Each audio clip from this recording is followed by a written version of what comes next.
Bom dia, boa tarde, boa noite, pessoal do Via Veritas Vita, caminho, a verdade e a vida, né? Tá aqui na camisa. Aqui agradecer a presença de todo mundo.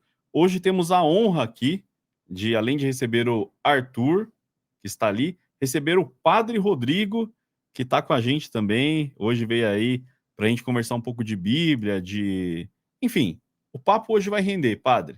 Eu queria que o senhor se apresentasse, depois eu passo a palavra para o Arthur. Obrigado Artur por el convite. A gente que agradece. Una alegría estar aquí. No es la primera vez, ya por lo menos la segunda, ¿no? Sim, eu vou abrir um parênteses. Eu fiz uma live com o Padre Rodrigo Hurtado. Ele é do Chile, mas é brasileiro já, né? No fue minha culpa, eu nasci lá. Me gusta muito o Chile. E foi em 2021, a gente fez uma live falando da liberdade do cristão, falamos de Gálatas. Ele que me falou, Arthur, quando você olha em volta e ninguém resolve o problema, você tem que resolver. E então o padre já conheço ele desde 2021. Obrigado ao Andy que fez a ponte, né, que nos apresentou. E o padre ele tem um conhecimento muito profundo sobre Bíblia, livros ditos apócrifos, né? Mas Hay que distinguir apócrifos de exato. A gente vai falar os disso. deuterocanônicos, não? Depois já explicamos Isso, essa mas diferença. Desculpa interromper, eu que agradeço em nome do Via Veritas. Obrigado. Eu trabalho com um Instituto Católico de Liderança. Sim. Nosso objetivo não é formar líderes para as empresas. A verdade, liderança cristã para nós é formar evangelizadores católicos convencidos de sua fé que querem dar um testemunho e transformar a sociedade, aumentar a influência dos católicos na sociedade e dos valores cristãos, não? Uhum. E eu tenho um aplicativo de meditação católica. Essa é uma das coisas que eu trabalho muito. E aí oferecemos muitos itinerários de formação e de meditação. Se existe um hábito que pode mudar toda a sua vida, é o hábito da meditação diária. Mas não a meditação... Tem tantas meditações hoje, não? A Zen, a Mindfulness, a budista. Então, não digo que tudo isso não sirva para nada. Não. Mas a meditação católica tem um plus muito importante e é que não apenas você aprende a gerir a sua mente, seu corpo, mas também entra em contato com Deus, que isso faz toda a diferença. Esse é um tema muito interessante para outra live, em todo caso. Eu sou adepto disso aí, padre. O lance do espírito, né? Do corpo, alma e espírito. É a meditação Isso. sendo Wi-Fi com Yahvé. Como fala São Paulo nos Tessalonicenses, não? Sim. Corpo, alma e espírito. Muita gente acha que espírito e alma é a mesma coisa. Sim. E não é. São duas coisas diferentes. Fizemos um programa sobre isso. Ah, sim? Fizemos um programa sobre isso. Opa!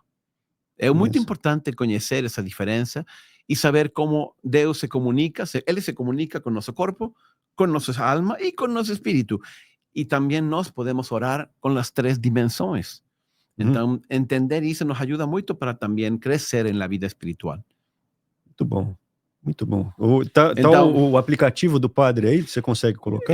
Eu vou colocar ali uma apresentação de slides que o padre mandou. Deixa eu colocar aqui na tela rapidinho. Os primeiros slides bastaria para entender de que se trata? Certo. Eu vou colocar ali na tela, aí talvez vocês, como é um slide de vai passando, então talvez vocês apareçam lá também, tá? Eu vou colocar ali, aí você checa comigo, padre. Deixa eu só terminar de carregar aqui, tá processando. E aí o senhor explica aqui, ó. Tá lá. Então, vamos para frente. Hoje vivemos aí esta parte é como uma introdução, não? Vivemos em um mundo de muito estresse, de muito cansaço, de muita falta de propósito, de sentido na vida. E eu acho que o que realmente está faltando é descobrir, eu le pus aí, a fonte. Onde está a fonte de tudo? Jesus dizia a samaritana, lembra? Se você me der água, não, Nunca mais vai sentir sede. Eu te daria água, disse Jesus, e ela se converteria em uma fonte que brotaria, daria água até a vida eterna. Porque, efectivamente, se nós aprendemos a conectar-nos com Deus, a fonte está dentro de nós. Deus é quem nos dá toda a graça, toda a força. Mas, para isso, a gente tem que ir em busca dessa fonte, tem que aprender a fazer meditação, tem que parar na vida, tem que aprender a aprofundar a palavra de Deus, etc. E isso nem sempre é fácil. Entonces, este aplicativo tiene un monte de itinerarios y de formaciones que te ayudan a aprender a meditar. Ainda mais no Brasil, que é o país do pancadão, da música o tempo inteiro. O cara não consegue parar para meditar, para ter o contato. Exatamente. Eric, vamos para frente. Eu queria só mostrar, ainda estou falando a mesma coisa que eu acabo de falar. Vamos em frente. Ainda mais, não? Nós no Instituto fazemos outras coisas, mas eu queria falar do aplicativo. Então, o aplicativo se chama Seed Time, que significa tempo de semear. Jesus usou muito a imagem da semente, do trabalho. Lembra aquela parábola do semeador? En la vida espiritual, as coisas não são instantâneas. Elas requerem de um processo. Então, o aplicativo também não faz milagres, ou se faz milagres, mas ao jeito de Deus. É um milagre. O que a gente está fazendo aqui é um milagre. Ó, tem internet. A pessoa que quiser o aplicativo, bota lá no QR Code, né? Tem o QR Code do aplicativo ali, ó. Não, aquele ali é o QR Code esse do Via Veritas. Não, entendi. Pode buscar Seed Time na loja de Apple ou na loja de Google, tem Android, e vai encontrar, não? Pronto. Então, significa tempo de semear, porque a meditação é isso, tempo de semear. Vamos mostrar aí de que se trata. Vamos em frente. Tudo o que existe foi primeiro uma semente. E a lei é simples. O que você semear, isso você colhe. A semente é uma invenção de Deus. E é uma maravilha. Todo o que você quer na sua vida, primeiro tem que semear, cultivar, e você colherá. Vamos? Então, o que encontra? A primeira coisa é séries de meditação. Por exemplo, esta aqui, como lidar com o estresse. Isso tem tudo a ver com a confiança em Deus. Mas há uns passos, a gente tem que aprofundar, aprender. Então, você, por exemplo, neste caso, escolhe a meditação do estresse, clica aí, e está vendo que são várias meditações. Essa, por exemplo, é uma semana de meditação. São meditações breves, 10 minutos, sei lá. Mas aí você, cada dia, vai escutando uma. Sigamos. Também, séries, tem 150 séries de diversos temas sobre fé, sobre confiança, sobre... Eu tô vendo um farol ali, Eric. Fé inabalável. Aqui, Fé inabalável é uma série de Quaresma. É muito boa. Como crescer na fé. Não, para mim, a gente já falou disso aqui. Como que eu posso estar com estresse se eu aceito fiat voluntas tua? Seja feita a vossa vontade. Eu tenho que... Não é que eu aceito o resultado. Eu tenho que amar o resultado. Eu sempre digo assim, fé e preocupação são mutuamente excluyentes. Ou você tem fé, ou você está preocupado com estresse. Então, o que tem que fazer é aprender a desenvolver a fé na vida, não?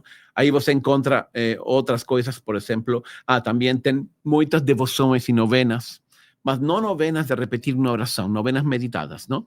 Eric, você sabe o que essa mão significa, Eric? A mão? Não. Você viu vários ícones que tem a mão assim? Uhum. É Jesus Cristo em grego. É? Significa, eles colocam assim, 2 com 3. Né? Deus é 3 pessoas e Jesus Cristo tem 2 naturezas. Pai, Filho e Espírito Santo. E Jesus é Deus e homem. Não? Então, era uma iconografia antiga que se usava muito. Não? Então, também tem muitas novenas para fazer. Tem muita gente que gosta de acompanhar novenas e também a Quaresma de São Miguel e tudo isso está aí, mas não apenas a oração, insisto. São rotinas ou são itinerários de meditação. É um exercício. Você tem que reestruturar a arquitetura cerebral. Exato. Aí por aí vai a coisa, mas não sozinho, com a ajuda do Espírito Santo. Sim. E não sei o que mais tem aí, já temos mais de 60 hoje, mais de 60 novenas já. Também tem muitas séries de tempo litúrgico. Agora mesmo estamos com a série de Advento, muito boa. Advento 2025. E aí então todo dia eu vou escutando uma meditação que te prepara para o Natal. Porque Natal não é só enfeites, presentes e comidas. Também e sobretudo essa experiência espiritual de um momento fundamental da história da nossa fé. Então, é isso. Esse é o aplicativo. Eu les deixo esse convite para conhecer e talvez, quem sabe, tornar-se uma pessoa, formar o hábito da meditação. que isso, quando Deus entra em nossa vida, ele faz o resto. A oração é uma forma de meditar, né? De você Claro, parar, claro. Sabe qual é repetir, né? Sabe a diferença entre meditação e oração? É muito importante isto. Quando você vai orar, eu digo assim, de maneira simples, Sim. você fala, Deus escuta. Boa. E Então, quando eu estou meditando, ele fala e eu escuto. Exacto, é isso aí. Eu vou orar, então vou falar, vou rezar el Pai Nosso, a Ave Maria, ou qualquer oração, vou fazer minha lista de pedidos. Você fala, Deus escuta. E quando eu medito, é ao contrário. Deus fala através da Sagrada Escritura, especialmente, e você escuta. A questão é, o que Deus tem para falar é muito mais importante que o que nós temos para falar. E aprender a escutar é a arte de aprender a meditar. O oleiro, ele vai nos levando, né? É. O Eric, eu e o Eric, a gente tem um berço católico, né? O Eric, inclusive, a moto dele, ele foi benzer em Aparecida. Aparecida do Norte. Que é uma tradição da família já. E o Eric, ele estava meio afastado de Bíblia, e aí a gente começou a fazer o programa de Bíblia. Aí ele, andando de moto, ele pensou num programa que a gente fez de Jesus que estava no Monte Tabor, na Galileia. Uhum. E ali estava Moisés. Aí o Eric pensou, mas o Moisés, ele tirou a água da pedra, e aí Deus falou, você não vai entrar em Canaã.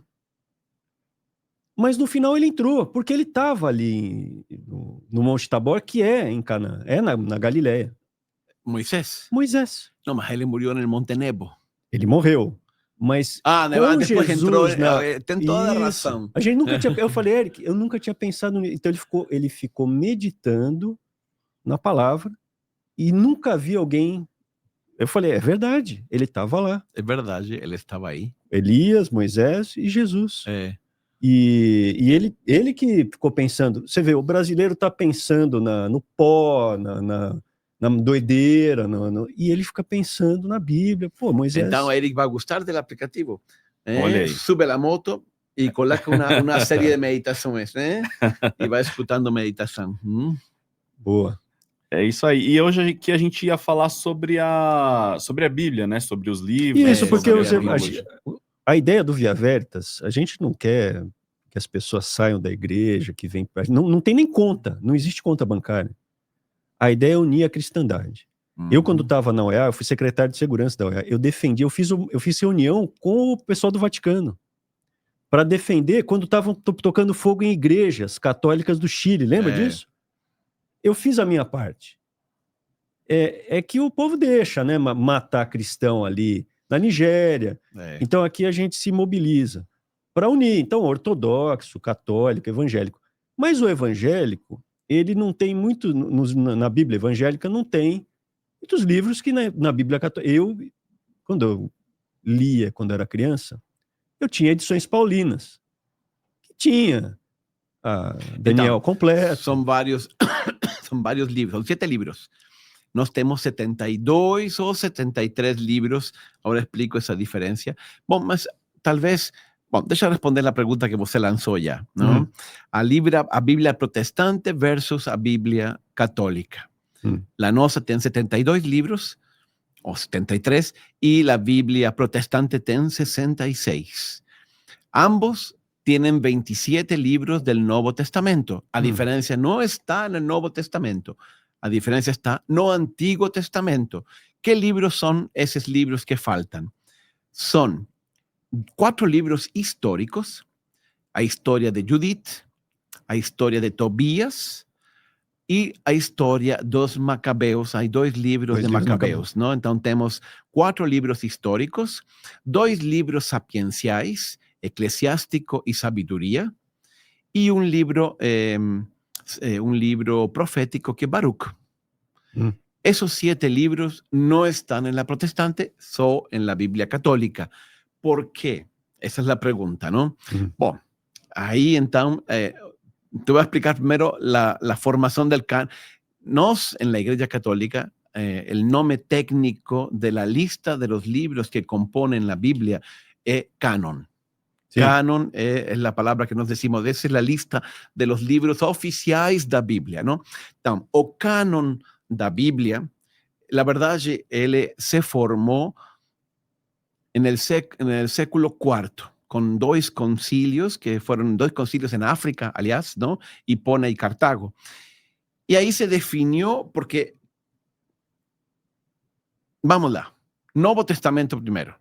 Nuevo Testamento, ¿cómo se escribió?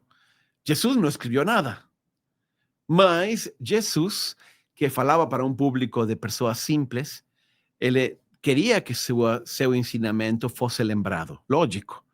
Y también quería que fuese escrito, seguramente, ¿no? Mas al principio él no escribió nada, y gracias a Deus no escribió nada. Mas, então, ele que fazia para que seu ensinamento no se perdesse?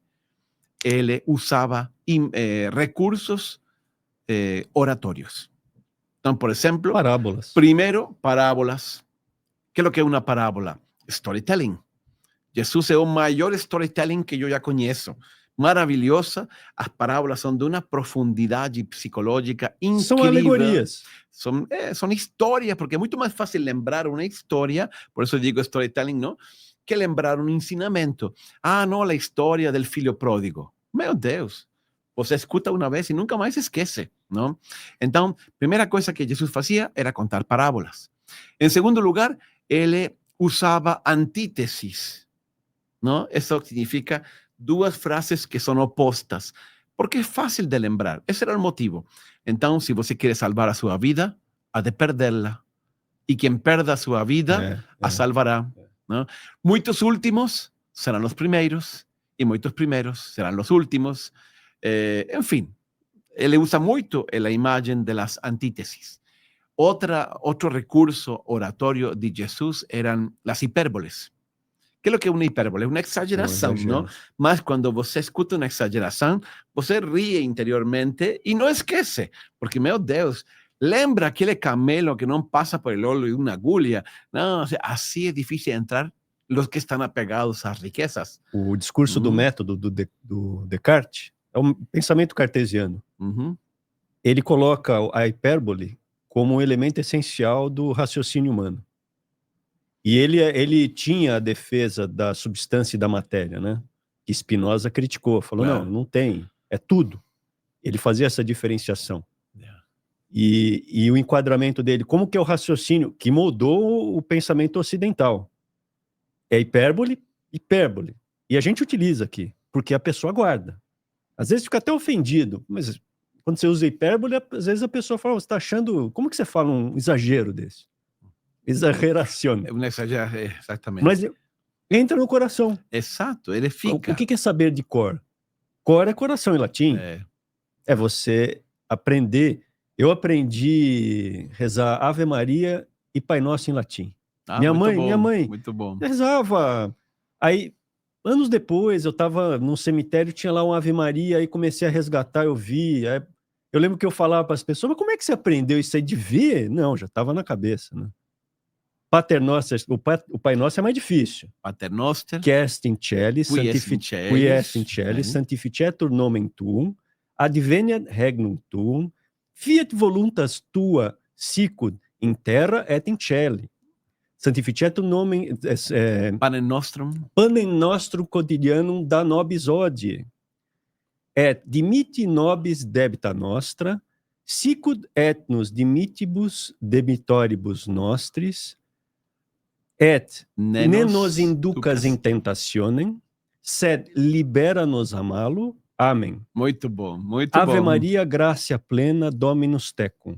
Benedicta tu in mulieribus, et benedictus fructus ventris tui, Iesu. Santa Maria Mater Dei, ora pro nobis peccatoribus, nunc et in hora mortis nostre. Amém. Muito bom, muito bom. A memória é uma faculdade, uma potência humana que hoje está muito desprestigiada. Não tem que memorizar nada, tudo está na internet. Mas não é a mesma coisa. Aprender de cor certas coisas na Bíblia, por exemplo, aprender de cor passagens da Bíblia te ajuda. E está na Bíblia. O Pai Nosso está na... lógico. E a Ave Maria também tem os trechos, não está tudo junto. A primeira parte está na Bíblia. Mas quando uno tem isso na mente, porque lo memoriza, depois te vê isso durante a vida. Se está todo na internet, não está com você, está na internet. Não? Então é muito importante, que bom que você E nos momentos aprendeu de difíceis, cor. você tem isso aí para te ajudar, né? Então, bom, aí Jesus também tem aforismos, é outro recurso oratório. Jesus falava frases assim que você não esquecia, não? Basta cada dia seu afã, não? Seu trabalho, seu problema.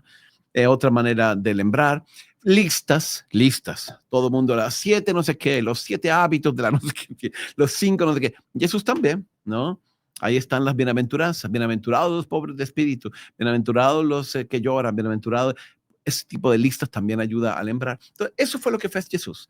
Él no escribió nada, porém, él ensinó de una manera muy didáctica. Ahí a igreja começa a crescer, todos vão contando essas histórias, mas à medida que cresce a história, cresce a igreja, aí você começa a ter pessoas que não contam direito a coisa, não? Empiezam a distorcer algunas de las parábolas, de los ditadas. Então, los apóstolos se ven en necesidade de organizar. Quien primero escribió fue Marcos, el Evangelio de Marcos. Ahí después llega Lucas. Marcos lo faz, sabe, Marcos no era discípulo de Jesús, mas era filho de una familia muy próxima de Jesús. João Marcos se llamado no Evangelio, y todo parece indicar que a casa donde Jesús fez la última ceia era la casa de Marcos, dos pais dele, ¿no? Porque él era un adolescente en aquella época. Él fue el primero que contó. Y él inventó un nuevo género literario en la historia del mundo, que es o Evangelio. ¿Por qué es un nuevo género literario? Porque no es historia en sentido riguroso. Él no está preocupado de los detalles, ni hay una especie de documentación histórica, nada. Él va a contar una historia que realmente tiene fundamento en la realidad, mas con la intención catequética y evangelizadora. Eso, en el fondo, es un evangelio. Después viene Lucas. Lucas es mucho más formado, ¿no? Lucas es médico, Lucas tiene educación. Entonces, él faz en cuanto Paulo está preso, lá en Cesarea Marítima, 3 años, él se dedica, él que acompaña a Paulo, ¿no? Él se dedica a percorrer toda Palestina, a encontrar con las personas que conocieron Jesús, y él faz todo un levantamiento como si fuese un jornalista investigativo, ¿no? Entonces, el Evangelio de Lucas básicamente sigue el mismo esquema que el de Marcos, porém es mucho más completo, ¿no? Todo lo que Marcos no contó y que conta Lucas de otras fuentes que él consiguió, está inserido a partir del capítulo 9, versículo 54. ¿No? Ahí dice que Jesús tomó la firme resolución de ir a Jerusalén. Y en cuanto él sube, cura uno, prega aquí, entra en aquella ciudad, todo lo que acontece ahí, todo, lo conta Lucas, y es bien mayor y bien más completo que el de Marcos, ¿no? Después viene Mateos. Mateos, él no pretende contar historia, a pesar de que también usa el género literario de evangelio. A verdad, él bagunza, digamos, toda la historia. Él organiza todo su evangelio en torno de 5 grandes discursos de Jesús, precedidos de algunos milagres relacionados, ¿no? Entonces, es una catequesis, no fundo, Mateos lo que él hace, mas él es testigo ocular, ¿no? Y finalmente João. Ahí João escribe su evangelio. Mucho tiempo después, él no pretende también repetir lo mismo que están los otros, sino que le conta, él hace contemplaciones y altos voos, ¿no? Teológicos. Él enxerga mucho más do que los otros, de lo que está aconteciendo, de la realidad y el simbolismo de todo lo que Jesús hacía, ¿no? Bueno, las cartas también van en paralelo. Las primeras cartas son las de Pablo a los tesalonicenses, ¿no? Y ahí él comienza a escribir a todas sus comunidades. Entonces, cuando la iglesia crece, ten todos estos textos pasando de mano en mano, siendo copiados, mas también ten otros textos, ¿no? Porque hay mucha gente que escribe otros libros, ¿no? Entonces, tenemos evangelios apócrifos. Eso es lo que llamamos apócrifos. Apócrifo significa algo así como no oficial, no reconocidos. Tenemos evangelios apócrifos, tenemos actos dos apóstolos, ¿no? Apócrifos. Tenemos cartas apócrifas, tenemos apocalipsis apócrifos, ¿no? Entonces, tem varios. Cada uno de esos debe ter 5, 6. Tem até o evangelho de Judas. Judas, Pedro, Tomé, Enoch, y así hay varios. Después están los Apocalipsis de João, el que nós temos, mas está el Apocalipsis de Pedro, está el Apocalipsis de, yo no me lembro, hay otros, hay un monte de libros de apócrifos, ¿no? Entonces, se comienza a gerar una mistura. Algunos de esos libros son más autorizados. Se dice, no, esto lo escribió João, imagina, no, o esto lo escribió Lucas, que era discípulo íntimo de Pablo. Entonces, son escritos que tienen mucha autoridad y se usan más en las ceremonias litúrgicas. Ese es un criterio muy importante. Mas los otros también van circulando por ahí. Por eso que llega la necesidad de crear un canon, vamos a hacer una lista y vamos a oficializar cuáles son los libros que pueden entrar en la Biblia. Eso para el Nuevo Testamento. Você pode interromper quando quiser, por favor, né? Eu estou achando interessante, eu quero aprender também. No Antigo Testamento, tínhamos três realidades, não? O Tanakh judaico está composto por três conjuntos de livros. O primeiro é o Pentateuco, a Torá, que está composto por los 5 primeros libros da Bíblia, ¿no? Gênesis, Génesis, Deuteronômio, Éxodo, Deuteronômio, Levítico Levítico y Números, exactamente. Bom, esos 5 primeros libros también los tienen los judeos, hasta hoy, ¿no? Después tienes él es el Nevim, que tería sido algo así como los profetas. Y ahí ellos reunieron en un libro todos los profetas. Y después el Ketubim, que son los escritos. Escritos significa básicamente libros sapienciais, ¿no? Bom, mas esos 3 conjuntos de libros estaban en hebraico. Entonces, ¿qué aconteció? Ahora, voy a contar pequeñamente esta historia para entender por qué los protestantes después hacen una Biblia diferente. Aconteció que estos libros, la Tanakh, ¿no? Está escrita en hebraico y fueron textos escritos durante los séculos, ¿no? Ahí en Palestina, ¿no? En Israel. Mas los judeos, usted sabe, a raíz de la invasión babilónica y asiria, fueron dispersos por el mundo entero, entonces hay judeos por todo lado. Y en la época, en el século III, século II, antes de Cristo, ya tenía muchas comunidades judaicas longe de Israel que no falaban hebraico. Y la lengua universal, o inglês daquela época, era o grego. O grego. São Jerônimo, vai chegar em São Jerônimo? Eso después. Mas sí, efectivamente. Ahora te voy a decir cómo se conecta con Dan Jerónimo.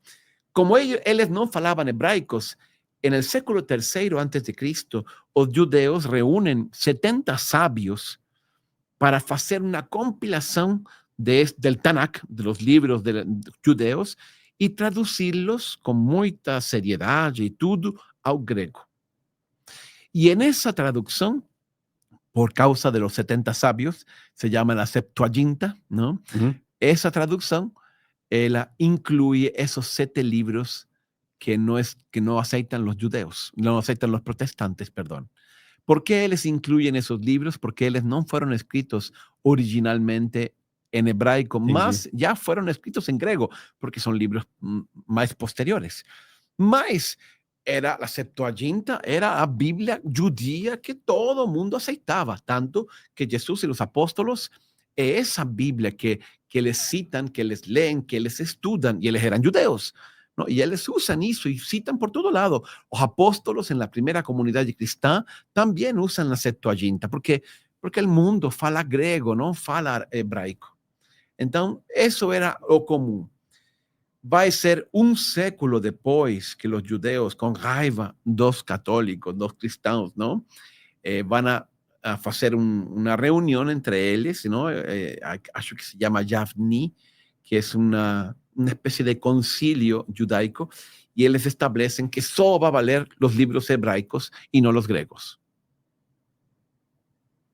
Mas, insisto, eso es posterior a Cristo, eso ya a final del século I, y eso realmente hay que tener en cuenta el contexto en que les hicieron eso. Los otros judeos siempre aceitaron la Septuaginta. La Septuaginta ya tenía 4 séculos siendo divulgada, copiada y usada por los judeos, ¿no? Y parece ser que eso otro fue más por una cuestión de rivalidad con el cristianismo que usaba a Septuaginta. Entonces, ¿qué aconteció? Bueno, ¿cómo se conecta eso con San Jerónimo? San Jerónimo traduce al latín a Septuaginta. Él pegó para el Antiguo Testamento, él usó la Biblia en griego, ¿no? Y ahí la traduce al latín. Entonces, esa traducción de Jerónimo es la que nos llamamos de Vulgata, que es la Biblia oficial, ¿no? Bueno, más ahí, ¿qué aconteció en el século XVI? Cuando Lutero y los protestantes se separan de iglesia, ellos consideran, entonces, ¿cuál es el problema? Nos acreditamos en la iglesia como un cuerpo. Nos acreditamos que la iglesia es más que un cuerpo, yo diría, es una persona, es Jesús. Es Jesús que está vivo, porque resucitó, está vivo en su iglesia, que tiene un representante que es o Papa, y también que él, a través del Espíritu Santo, él inspira y guía a su iglesia. Lógico, ese Espíritu Santo también inspiró a los autores bíblicos para escribir la Biblia, más inspira también los pregadores, el Papa y los obispos, ¿no? E inspira muchas personas para se tornar en santos. El Espíritu Santo fala por todos lados, ¿no? Entonces, por eso que la Biblia, la iglesia, nos consideramos un cuerpo vivo.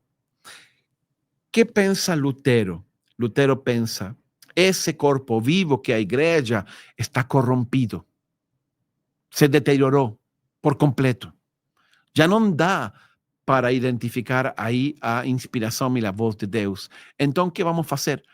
Vamos a tener que voltar a las fuentes, al origen, ¿no? Vamos a tener que hacer una arqueología bíblica y literaria y tal para descubrir lo que Jesús realmente quiso hablar para nosotros, porque la iglesia y los hombres distorcieron todo lo que Jesús pasó. Llevamos século XVI, imagina, 16 séculos distorcendo a mensaje de Jesús. Pessoal, vamos a voltar a origen. Mas, entonces, vamos lá. Voltar a origen es un grande desafío y no da para hacerlo sin la iglesia. Yo volto a la origen que tengo. No tengo Biblia ainda. Jesús falando, los apóstolos escribiendo. Ahí, entonces, ellos consideraron pues que la Biblia hebraica era la que valía, no la griega.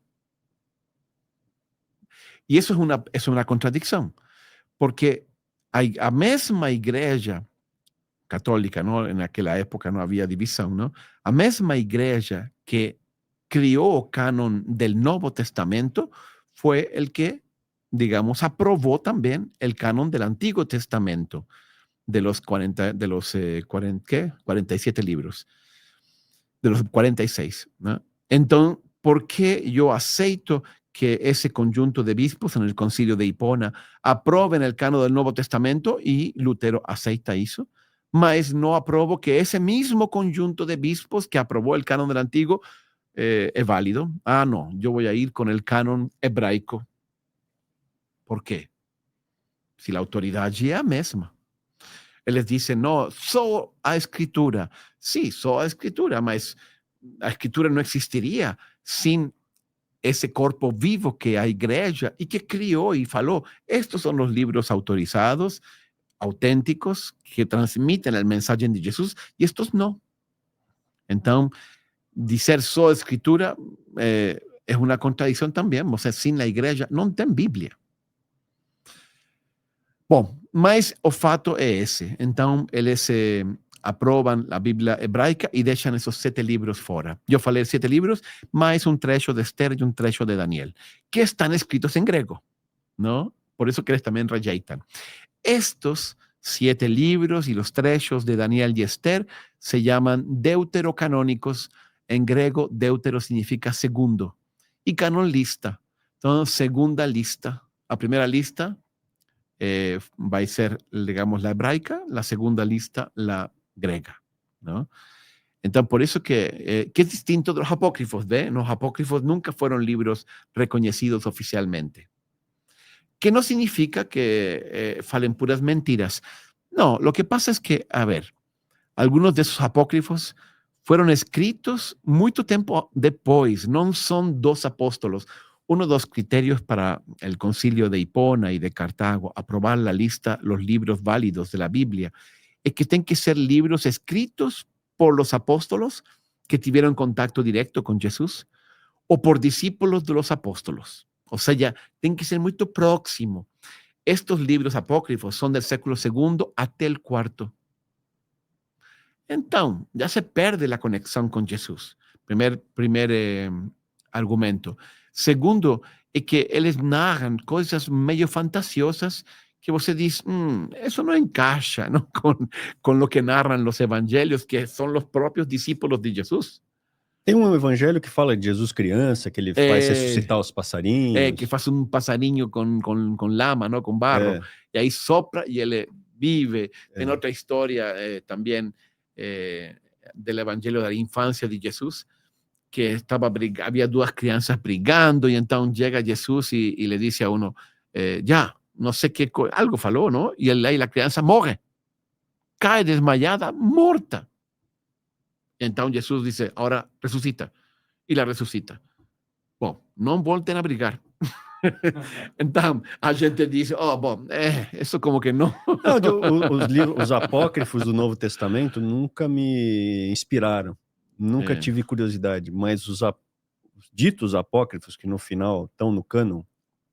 Não estão no cânon, não? Não, mas a parte que não consta do livro de Daniel. Já entendi. Os deuterocanônicos. Isso, deuterocanônicos, que os evangélicos chamam na igreja evangélica, não se lê esses livros. Claro, eles omitiram isso. Omitiram, mas omitiram, não sabe por quê. Acha que não pode ler porque é errado. Não, foi uma questão de não colocar, não quero utilizar esses livros porque eu quero utilizar só os originais. Exato, não quero usar só a lista hebraica. Isso. Mas por quê? A qualidade de sabedoria que tem num Tobias, o Tobit, o pai dele, o pai era Tobit. Tobit. E a profundidade, Macabeus, né? Macabeus, o livro da sabedoria, o Eclesiástico. O Eclesiástico, o pessoal sabe do Eclesiastes e não sabe do Eclesiástico. Exato. E acha que não pode ler porque é algo proibido, errado. Não, foi uma escolha ali. O Lev Tolstói, ele com 50 anos, eu tô com 50 anos, queria se matar. É rico, dinheiro, família legal, tudo, fama, conhecido, reconhecido, imperadores gostavam dele. Quero me matar. Não faz sentido. O que o salvou? Cristo. Mas ele dizia, eu não leio o Velho Testamento e eu não leio nada que seja de Paulo. Eu só leio o Sermão da Montanha. É muito bom o Sermão da Montanha, mas é incompleto. Por que ele não lia? Porque era escrito por judeu. O Paulo, aí ele diz assim, não leu nada de Paulo, era judeu. O Paulo foi contemporâneo de Jesus. Eles não se encontraram pessoalmente, mas eles foram contemporâneos por algum período ali. Paulo e Jesus. Não, lógico, sim. Inclusive, Paulo esteve em Jerusalém quando Jesus estava, mas não se encontraram, assim, pelo menos não documentado, mas... Agora, todos os apóstolos eram judeus, então não vai ler nada. Jesus era judeu, então você não vai ler nada. E aí deixa de fora.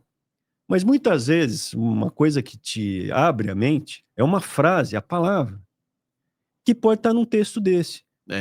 Que assim, Macabeus é genial. E não é uma mensagem, é uma mensagem de paz. Não, é uma mensagem de defesa, de legítima defesa. Assim como Jesus falou, troquem suas capas por espadas. A gente menciona aqui. As pessoas, não, imagina. Tem uma passagem, Lucas 19, 27, que Jesus diz primeiro ele fala de Zaqueu. Lucas 19 fala de Zaqueu. Zaqueu, que ele era baixinho. Desce da árvore.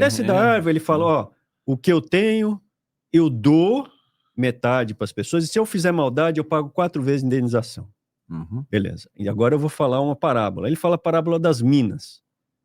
Aí eu lendo lá, eu ouço. Eu não leio, eu ouço, eu não consigo ler. Ah, Aí eu fico ouvindo. Aí ele fala assim, agora chega no 27, do nada, e fala assim, agora traga os meus inimigos e mate-os na minha frente. Pô, isso é uma mensagem de defesa, assim como comprar espadas, a pedra do moinho de quem abusar da inocência das crianças, é. a chicotada no templo. Olha o que vocês estão fazendo na casa do meu pai. Vocês estão loucos? E a Wendy me falou, esse chicote, ele não comprou na loja, ele que fez. Você não tinha loja para comprar. Então, não, você sempre tem que ficar passivo e aceitar. Não, não é essa. A legítima defesa, ela é divina. Eu sabe, ahora que você mencionou aquela passagem da pedra de moinho, Sim. sabe que eu penso disso? Claro, é forte a imagem, não? Quem Joga no fundo do mar. escandalizar uma criança desta, um destes pequeninos, seria melhor, não está promovendo a pena capital por afogamento. Ele simplesmente diz, seria melhor, ou seja, seria justo e até que seria menos grave que le aplicassem uma pena capital por afogamento. É isso que Jesus está falando. Sim ou não? Sim. Então, eu uso, sabe? Eu digo isso, é uma palavra da Bíblia contra o garantismo. Você já Boa. pensou nisso? Sim. Nos parece que injustiça com o criminoso. Não, para aí. É que é tão grave que realmente não comete uma injustiça, não. Ao contrário, a justiça divina é muito mais severa que a humana. É por el bem dessa pessoa e por el bem da sociedade que a gente deve aplicar a lei, até com rigor. Porque é assim que Deus atua conosco também. Olha esse exemplo que Jesus coloca. Concordo 100%. O garantismo, a gente não fala de política aqui, né, Eric? Mas tem um senador aí, filho do ex-presidente, falou, parabéns, o senhor é garantista. Quando estavam na sabatina ali do ministro do Supremo, ele falou, parabéns, o senhor é garantista, isso é muito bom. Né? Vê como as coisas se misturam aqui. Porque eles falam, não, o garantismo é bom, você tem que oferecer a outra face. Eles falam, tem que oferecer a outra face 70 vezes 7. Não se refere a se isso. se arrepender. Você tem que perdoar sempre. Não, a pessoa tem que estar em Lucas. Tem que se arrepender. Tem. E aí é a distorção que o senhor falou. Pegam trechos, fazem análises, tentando puxar. Tá escrito ali, eu vou cortar a árvore e jogar no fogo. Jesus, ele era uma pessoa do bem, amor, é o ágape, é o que a gente fala aqui. Mas ele virava pro Pedro, que foi a pedra, né? E ele falou, vai de reto, Satanás. Não, você não vai fazer isso agora, não. Ele é justo. Ele é exatamente, não é isso que a gente fala? Pronto. Porque sabe, é assim, se Deus fosse bom, fosse amor e não fosse justo, nós lo despreciaríamos. O mundo está cheio de injustiça e a gente fala assim, como é possível essa pessoa se enriquecendo desse jeito, gabando-se das falcatruas que ele faz, e enquanto tanta gente sofrendo e morrendo por culpa disso. Então, imagina que Deus nunca fizesse justiça. Que Deus é esse? Não, Deus precisa ser justo, porque Ele é perfeito. E hoje vivemos em um mundo que se valoriza muito a bondade, o amor, a misericórdia, mas não se fala da justiça, e a justiça é igualmente uma dimensão de Deus que não podemos nos deixar do lado. Sabe, a primeira vez, Natal, Ele veio a nos salvar. Mostra o livro do padre aqui, ó. Deixa eu dar um zoom aí. Aqui está. Ele deu de presente pra gente. Obrigado, padre. Vou pegar aqui. Quando Jesus veio por primeira vez, o grande presente de Natal se chama o livro, porque nós todos damos presentes em Natal. Mas o grande presente é o próprio Jesus. Nós damos presente porque Deus nos deu um presente primeiro, que era Jesus. Não? Então, ele veio a nos salvar. Mas a maior promessa da Bíblia é quando Jesus diz, no Evangelho de João 14, em la casa de meu pai há muitas moradas, eu vou a preparar um lugar para vocês, e quando tiver ido a preparar-vos um lugar, eu virei de novo. Aí está. Eu virei de novo. Essa é a maior promessa de Cristo. E ele virá de novo para quê? para nacer outra vez como uma criança, se pregar o amor. Não, Senhor. Ele virá de novo agora para julgar. Tempo acabou. Deus tem que equilibrar a balança. Senão, não é um Deus que nós levamos a sério. Essa é a realidade. Não sei por que chegamos a este tema, mas tudo bem. Não, mas a ideia aqui é essa mesmo, que é uma conversa do dia a dia. O que as pessoas falam, que formato legal, que vocês não ficam, não é um negócio de escolástico, vai. Yeah. Não é uma análise etimológica, agora vamos analisar. É uma conversa do dia a dia, porque é uma questão filosófica de vida. É algo de vida. Por exemplo, aquilo que a gente conversou antes de começar o programa.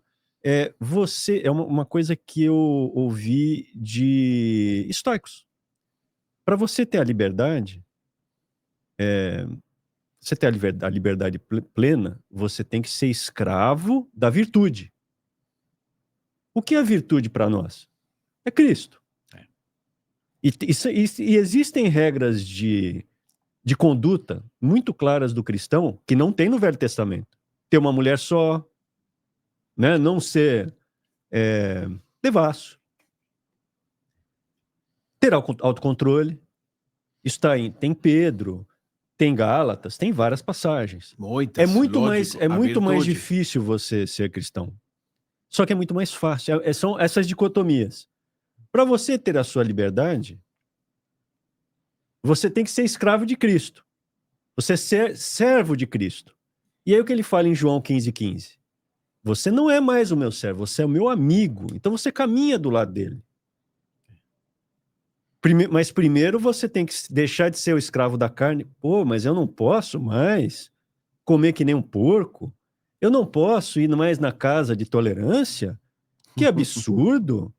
E a minha liberdade? Mas é justamente isso.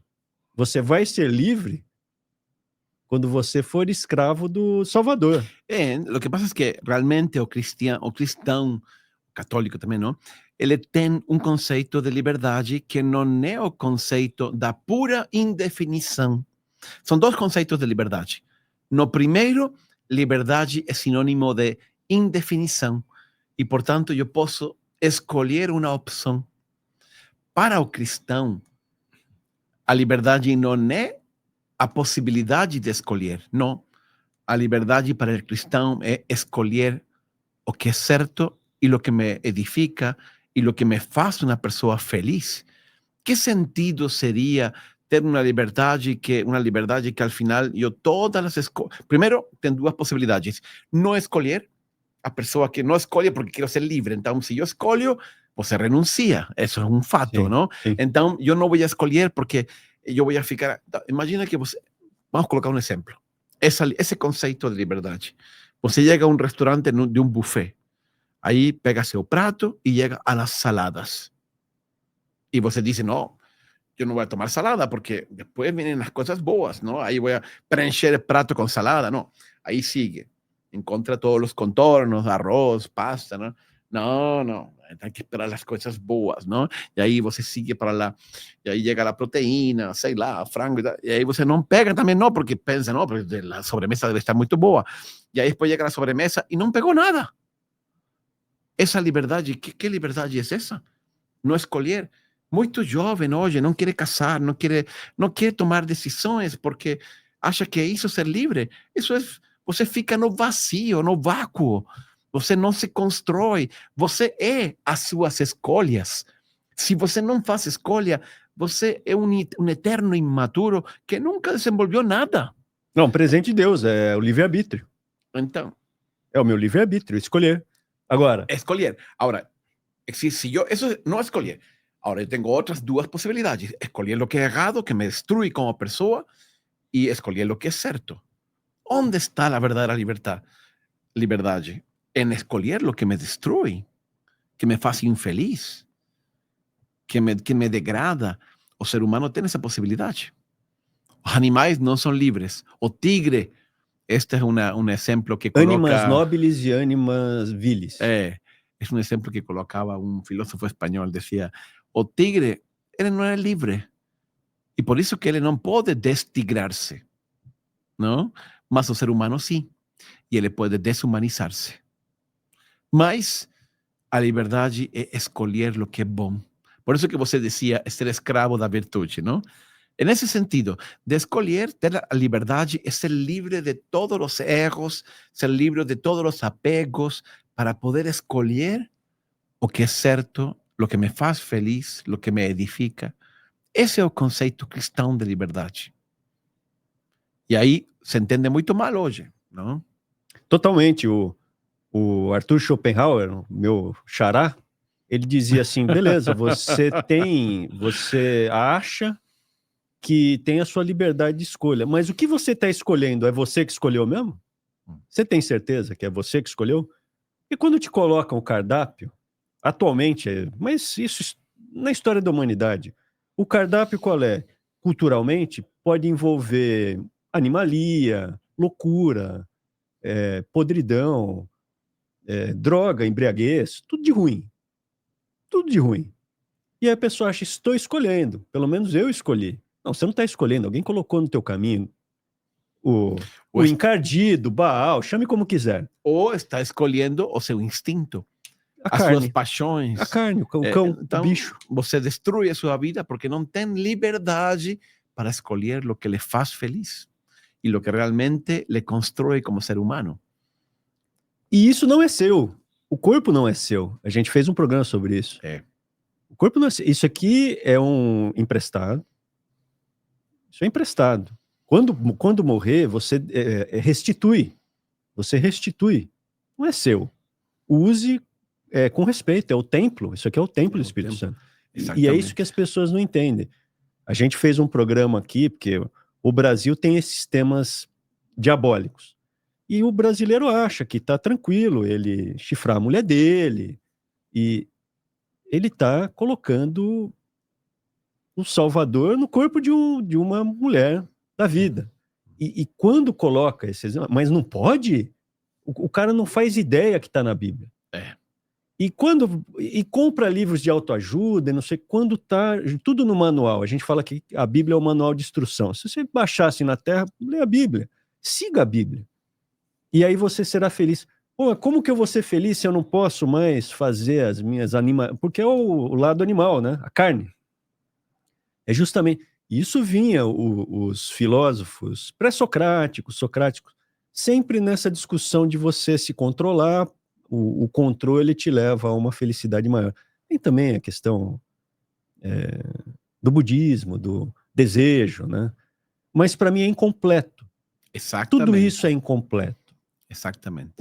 A completude vai quando você aceita Cristo como seu único salvador e segue os ensinamentos, porque aí você tem a parte filosófica completa e a transcendental completo, que o resto não tem. Várias vezes você vai encontrar filósofos, o Nietzsche, quando ele falou Deus morreu, ele dizia, beleza, não é que ele estava falando que Deus morreu, não, ele falou, beleza, vocês mataram Deus, né? E agora? O que vocês vão fazer? Porque ele tinha o conceito de amor fati, que para mim é extremamente profundo. O amor fati o que é? Seja feita a vossa vontade. E não é que eu aceito, eu estava falando pro Eric, o Thomas Edison pegou fogo na casa dele, isso é famoso. Pegou fogo na casa, chegou o empregado, falou, pegou fogo na fábrica ali onde fazia lâmpada. Uhum. Puxa vida, tem alguma coisa que a gente pode fazer? Não. Pegou estrutural, já tá pegando fogo, acabou. Aí ele virou para os filhos e falou assim, vamos lá que vocês vão ver o incêndio mais bonito que vocês já viram na vida. Não é que ele aceitou o destino dele. Ele abraçou, ele amar o destino. Isso sim. Ver o lado positivo das coisas, mesmo negativas. E para mim é um conceito, pode chamar de... É um conceito estoico que Nietzsche pegou. Nietzsche gostava muito dos estoicos. O Schopenhauer também. Schopenhauer gostava de budismo.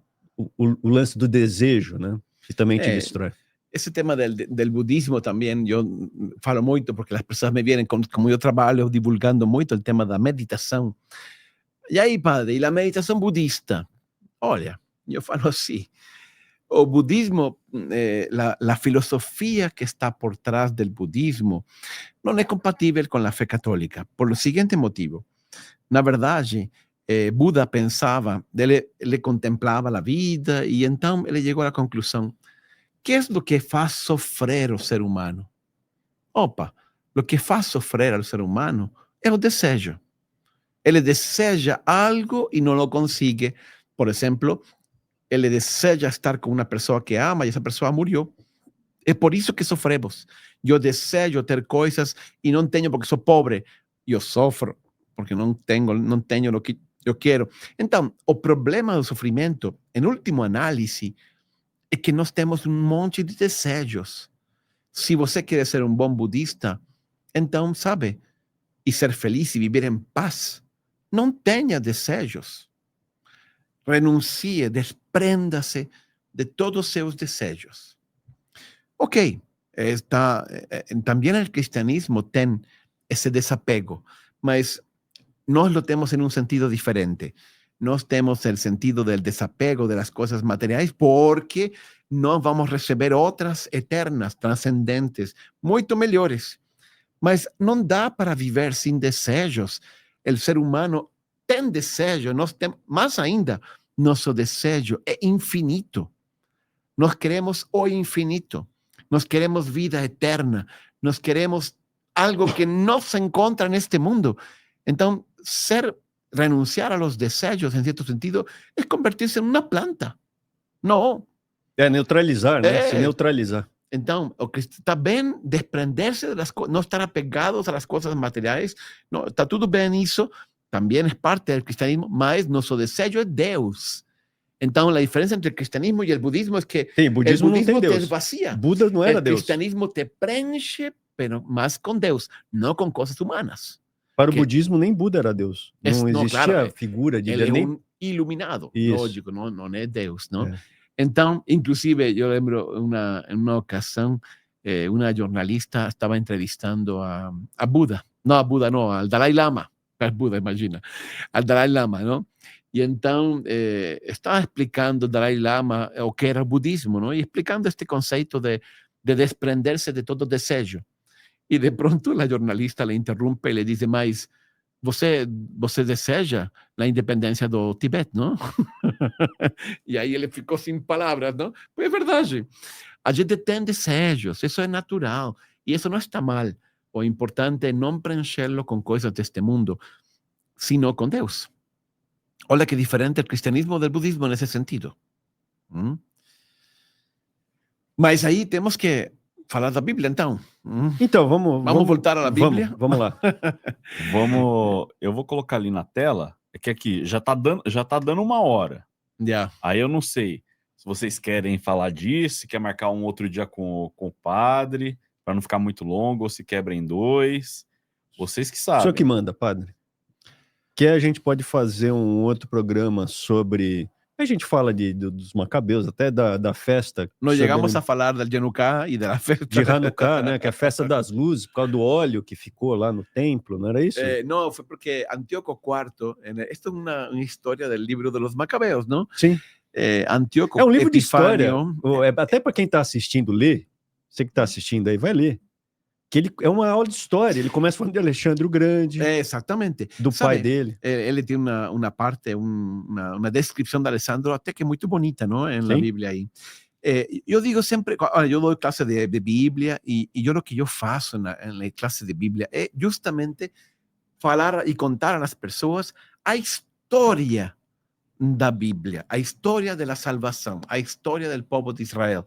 Porque depois tem outros livros, não? Tem livros históricos, que é o que eu faço, não? Pego o fio condutor de toda a Bíblia, para mim é a história. Mas estão livros jurídicos, estão livros poéticos, estão livros sapienciais, estão livros de vários tipos, não? E então, a Bíblia não é um livro que você lê de princípio a fim. Não, você tem que ler os livros históricos, primeiro, para entender a história. E depois entender los otros libros, cada uno no contexto histórico en el que se encaixa, ¿no? Y ahí você comienza a entender. Y além disso, yo tengo la aula, tengo dividida en 12 periodos, ¿no? de la historia de la Biblia, que serían primero a origen, o Génesis, después los patriarcas, después o Éxodo de Egipto, ¿no? Después la caminada no deserto, después la entrada en la tierra prometida, ¿no? y el periodo de los jueces, después la monarquía, después el reino dividido, después el exilio, después el retorno a Israel, ¿no? el retorno a Jerusalén, y finalmente la revolta de los macabeos. Entonces, es justo el último periodo antes de la vinda de Jesús. Ahí viene el periodo mesiánico, que es la historia de Jesús, y la historia post-Jesús de la primera comunidad cristã, e aí então o Apocalipse. Não? Esse seria... Eu vi, tá na sua definição até ali, o reino está, dividido. Está tudo aí, sim. Então, isso. E outro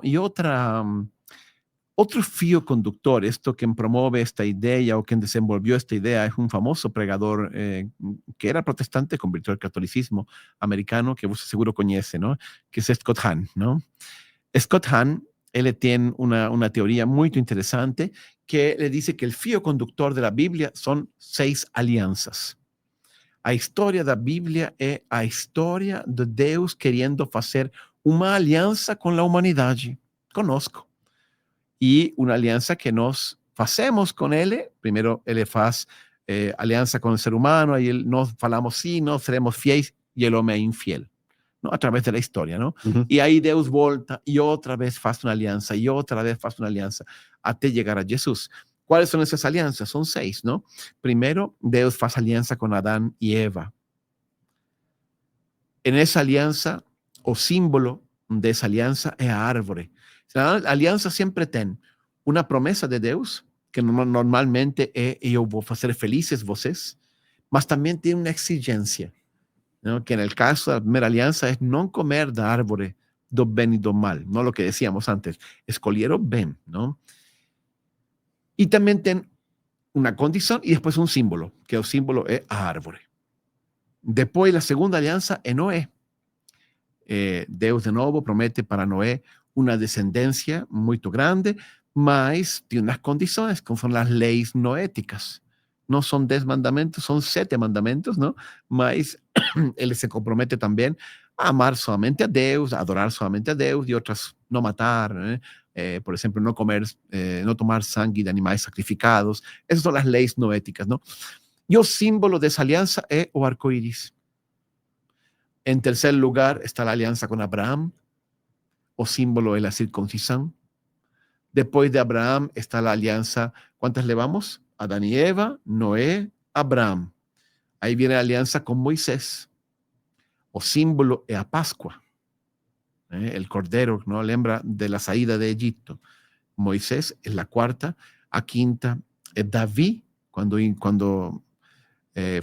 se torna rey, ¿no? Ahí Deus faz una alianza con él. Yo seré para você un pai y você será para mí un filho. Y le faz una grande promesa. De tu descendencia sairá o Mesías, un rey cuyo reino nunca terminará, ¿no? Y después de la quinta, que es David, está la alianza de Jesús. Entonces, realmente eso ayuda a entender un poco el fio conductor y el sentido de todo lo que está aconteciendo, ¿no? Mas sí, eso es capítulo de uma outra live, porque é muita coisa para falar, não?